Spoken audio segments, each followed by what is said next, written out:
Assalamualaikum warahmatullahi wabarakatuh. Perkenalkan, nama saya Hari Ramadan Saputra dari kelas 11 ULP SMK Negeri 2 Bukit Tinggi.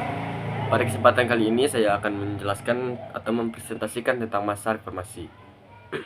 Masa reformasi adalah periode penting dalam sejarah Indonesia, yang dimana dimulai pada tahun 1998 setelah pengunduran diri Presiden Soeharto. Reformasi mewakili era demokrasi di Indonesia, di mana terjadi perubahan politik, ekonomi, dan sosial yang signifikan. Ini termasuk reformasi politik, pembukaan media, serta peningkatan partisipasi masyarakat dalam proses politik. Selama masa reformasi, terjadi berbagai perubahan kebijakan dalam pembentukan institusi baru untuk memperkuat demokrasi di Indonesia. Selanjutnya saya akan sedikit memperjelas tentang bagaimana reformasi politik, reformasi hukum, dan lain-lain. Pertama, reformasi politik. Reformasi politik adalah inti dari gerakan reformasi. Ini termasuk pemilihan, kebebasan berpendapat, dan lain-lain. Selanjutnya, reformasi hukum. Terjadi peninjauan ulang terhadap undang-undang yang ada untuk memastikan kemandirian, kesesuaian hukuman, memperkuat perlindungan hak asasi manusia, dan meningkatkan aturan hukum yang adil. Selanjutnya, reformasi ekonomi. Pada masa reformasi, pemerintahan mengadopsi kebijakan ekonomi baru yang lebih terbuka dan menstabilkan investasi serta perdagangan internasional. Ini termasuk menghapus monopoli yang dikuasai pemerintah dan liberalisme seekor tertentu. Selanjutnya, reformasi sosial. Masyarakat mempertunjukkan reformasi dalam berbagai aspek sosial, termasuk pendidikan, kesehatan, dan berpetasan kemiskinan. Program-program pemerintah dalam inflasi serta didorong untuk meningkatkan kesejahteraan sosial. Selanjutnya, reformasi media.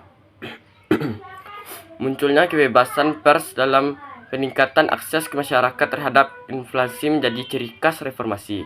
Larangan sensor media dicabut, dan media massa dapat bervariasi dalam insiden.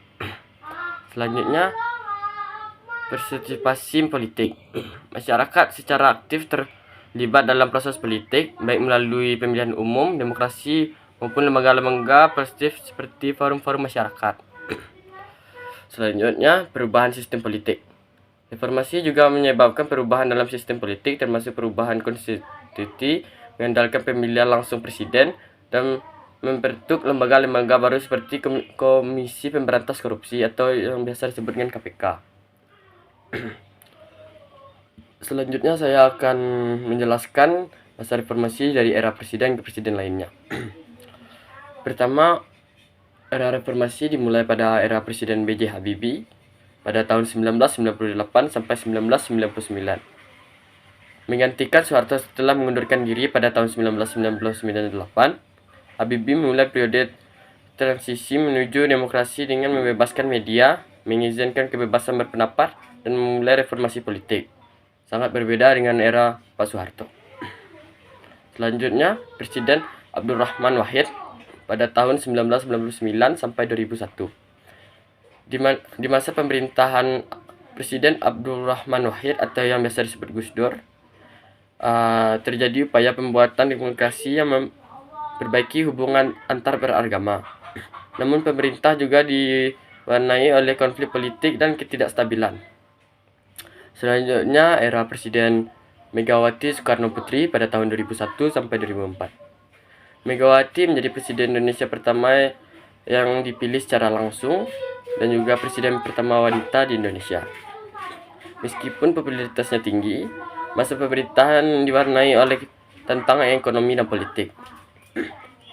Selanjutnya, masa Presiden Susilo Bambang Yudhoyono pada tahun 2004 sampai 2014. Presiden Susilo Bambang Yudhoyono tersebut biasa disebut dengan SBY, di mana dia dikenal menjadi salah dua periode dan dikenal karena kebijakan ekonomi pro investor serta upaya melawan terorisme. Namun pemerintahannya juga diwarnai oleh kritik terkait korupsi dan lembaga reformasi struktural. Selanjutnya, presiden terakhir atau presiden yang masih menjabat sampai saat ini Presiden Joko Widodo pada tahun 2014 sampai sekarang. Dikenal sebagai Jokowi, dia memegangkan pemilihan presiden dalam janji-janji reformasi dan pembangunan infrastruktur. Kebijakan periodenya termasuk memperbaiki pelayanan publik, memajukan pembangunan infrastruktur, dan memberantas korupsi. Sekian presentasi atau penjelasan saya tentang masa reformasi. Jika ada kekurangan dan kesalahan, saya mohon maaf. Assalamualaikum warahmatullahi wabarakatuh.